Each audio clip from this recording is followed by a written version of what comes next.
We don't have the First Amendment in this country, do we? Should we have the First Amendment in this country? And for our viewers, the First Amendment, as I understand freedom of speech. Is freedom of speech, Yeah. the ability, which is the fundamental part of the American society. Although I'm not convinced it's controlled fully in American society. So it's not working completely correctly in America, but it's a bit easier over there because of the First Amendment. I worry about a Bill of Rights, which one of those rights would be freedom of speech, because once you wrote them down, you can never predict what happens in the future, and you don't want to set those rights today where you don't. So how our system works is on precedents. So you have court cases where it works out what the right answer is or the right path to go down. That can always be challenged with another court case, and if that court case wins, that's the new precedents set. I don't think it matters what system we have in this country at the moment, because no matter what system we had, our MPs and civil servants are of such a poor quality, they would mess it up anyway.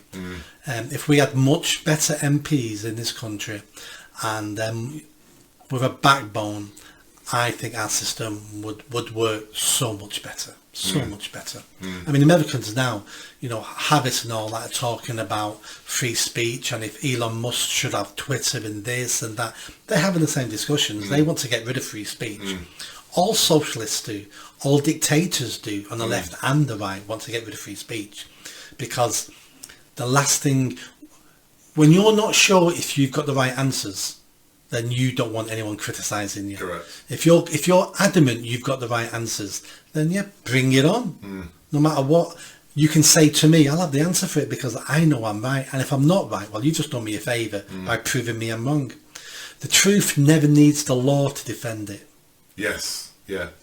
And that has been bastardised already in this country, as we saw with the people who've been arrested recently, the so-called political prisoners. Yeah, they are political prisoners. They are political prisoners, and we'll talk in a minute about Peter Blake. Is it Peter Blake? Peter Lynch. Peter Lynch. Sorry, Peter Blake is an artist.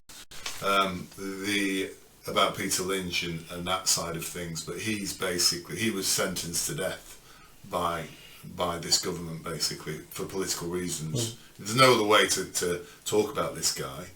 Nobody else. If he was a different colour, sex, sexuality, religion, he never would have gone to jail for what they said he did. Yeah. Never. It was only because he was an old, white, straight man that he was sent to jail. Yeah. In terms of free speech and what's happening, and in America as well. So in the EU now, they're using the Digital Services Act to ask the tech giants like Facebook and to reveal their algorithms. So they're trying to now actually get hold of the algorithms that have been used by the tech giants to talk to people, but to look to control what people are seeing, basically. And I don't think that's any of their concern. Yeah, it's none of their Those concern. algorithms are worth a fortune. Yeah. That's how they run their social media. And those algorithms, well, why do the government want to know those algorithms? It's either so they can use them, or so they can change them. And say, no, that we don't want that algorithm to promote far right stuff to people who might like far right stuff. We want far right people only to be promoted stuff that we say is that. But it's also more sinister, isn't it? We're going to use those algorithms to find the far right people, or we consider the far right people, because people who are looking for certain things, they're the people we want to get in jail, basically, because they won't have views that correspond with ours. So there's that side of it, not just limiting information. It's tracking people who are who are reading certain things as part of it.